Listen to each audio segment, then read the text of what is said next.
नमस्कार दोस्तों, स्वागत है आप सभी का हमारे इस YouTube चैनल पर। हमारी वीडियो को देखने के लिए आप हमारे चैनल को सब्सक्राइब करना ना भूलें और साथ ही जो साइड में बेल आइकन भी आपको दिखाई दे रहा है उस पर भी आप क्लिक कर दें ताकि हमारी वीडियो का लिंक सबसे पहले आप तक पहुंच सके और आप ज्योतिष संबंधी सभी जानकारियाँ भी प्राप्त कर सकें। तो आज हम बात करने वाले हैं धनतेरस के बारे में, जो कि 13 नवंबर दिन शुक्रवार को पड़ रही है। कार्तिक कृष्ण पक्ष की त्रयोदशी पर आने वाली धनवंतरी को ही धनतेरस कहा जाता है। इस दिन जो है देवताओं के वेद भगवान धनवंतरी की पूजा की जाती है। धनतेरस के दिन जो है खरीदारी करने की परंपरा है कि जो भी वस्तु इस दिन खरीदी जाती है उसमें 13 गुना की वृद्धि हो जाती है। इस दिन खरीदी हुई वस्तु घर में सुख समृद्धि बढ़ाती है। इस दिन सोना चांदी आभूषण बर्तन आदि खरीदारी करने का विधान है और साथ ही साथ पूजा करने का भी महत्व कहा गया है। जो व्यक्ति सोना चांदी आभूषण बर्तन आदि खरीदारी करता है उसके घर में सुख समृद्धि हमेशा बनी रहती है। इस दिन करी हुई कोई भी खरीदी हुई वस्तु कई गुना वृद्धि करती है। ये दिवाली से 1 या 2 दिन पहले आती है और इस दिन देवों के वेद भगवान धनवंतरी की विधि विधान से पूजा करने का विधान है, क्योंकि इस दिन जो खरीदारी की जाती है वह घर में शुभता बढ़ाने के लिए की जाती है। और धनतेरस पर जो धनवंतरी भगवान के साथ साथ कुबेर जी की पूजा करने का विधान है। इस दिन धन के देवता कुबेर जी की पूजा भी की जाती है और साथ ही साथ माता लक्ष्मी जी की भी पूजा की जाती है। भगवान धनवंतरी के जो है भगवान विष्णु जी का ही रूप माना जाता है। कहते हैं कि इस दिन जब समुद्र मंथन हुआ था तो भगवान धनवंतरी भी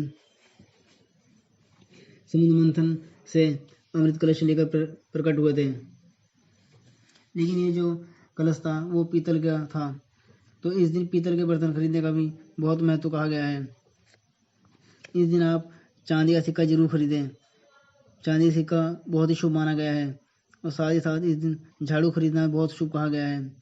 लेकिन जो आपको झाड़ू खरीदनी है वो आपको विषम संख्या में खरीदनी है, यानी कि 3 खरीदनी है। 2 का जोड़े से नहीं खरीदनी है, तो 3 के हिसाब से खरीदनी है। आपको 3 झाड़ू खरीदना बहुत ही शुभ कहा गया है।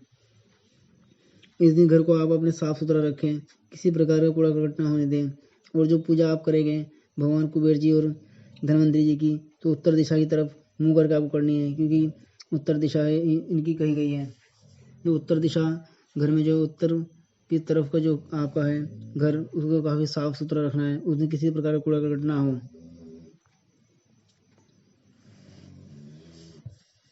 और जो त्रयोदशी तिथि जो प्रारंभ हो रही है वो 12 नवंबर को रात को 9:30 बजे प्रारंभ हो जाएगी और त्रयोदशी तिथि जो समाप्त होगी वो अगले दिन शाम को 6 बजे समाप्त हो रही है। तो धनतेरस की पूजा का जो सबसे शुभ मुहूर्त है वो शाम को 5:28 से शाम को 5:59 तक है, यानी 30 मिनट का समय दिया गया है।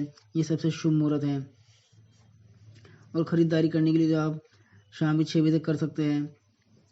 सुबह से खरीदारी करने का मुहूर्त शुरू हो जाएगा और शाम तक आप किसी भी समय खरीद सकते हैं, मगर 6 बजे के बाद आप नहीं खरीद पाएंगे। 6 बजे तक त्रयोदशी तिथि है, उसके बाद फिर चतुर्दशी लग जाएगी।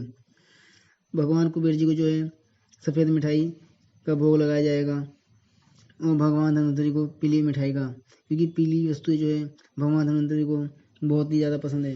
तो इसलिए जब शाम को आप पूजा पाठ करें तो इस बात का विशेष ध्यान रखें।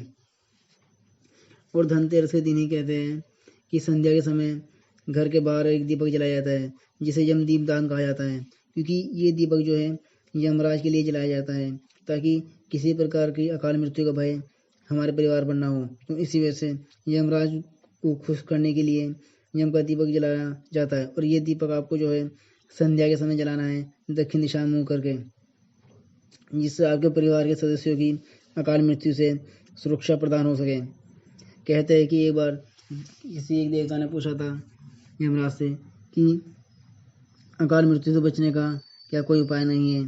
तो यमराज ने कहा था कि जो व्यक्ति कार्तिक मास की त्रयोदशी तिथि को, यानी कि धनतेरस के दिन संध्या के समय में जो दक्षिण दिशा की तरफ मुँह करके मेरा दीपक जलाएगा तो उसे अकाल मृत्यु के भय से मुक्त हो जाएगा। तो इसलिए यम दीपदान करना उस दिन बहुत ही जरूरी है। जो व्यक्ति ये करता है तो उसको परिवार की सुरक्षा प्रदान हो जाती है। तो इस दिन को जो मैंने आपको बताया है पूजा का शुभ मुहूर्त है और खरीदारी के लिए, तो ये आप सब ध्यान रखें क्योंकि इस दिन खरीदी गई चीज़ें काफ़ी व्यक्ति के घर में सुख समृद्धि का वास कराती है। तो आज आप लोगों ने जाना धनतेरस के बारे में, और वीडियो हमारी आगे भी आती रहेगी। आप हमारी वीडियो को लाइक ज़रूर कर दें और उसको आगे भी शेयर करें ताकि ये जानकारी और को मिल सके। इसके अलावा कोई बात आप हमसे यदि पूछना चाहते हैं तो हमारे दिए हुए मोबाइल नंबर पर संपर्क कर सकते हैं। आपको सभी जानकारियाँ विस्तार से दी जाएगी। धन्यवाद।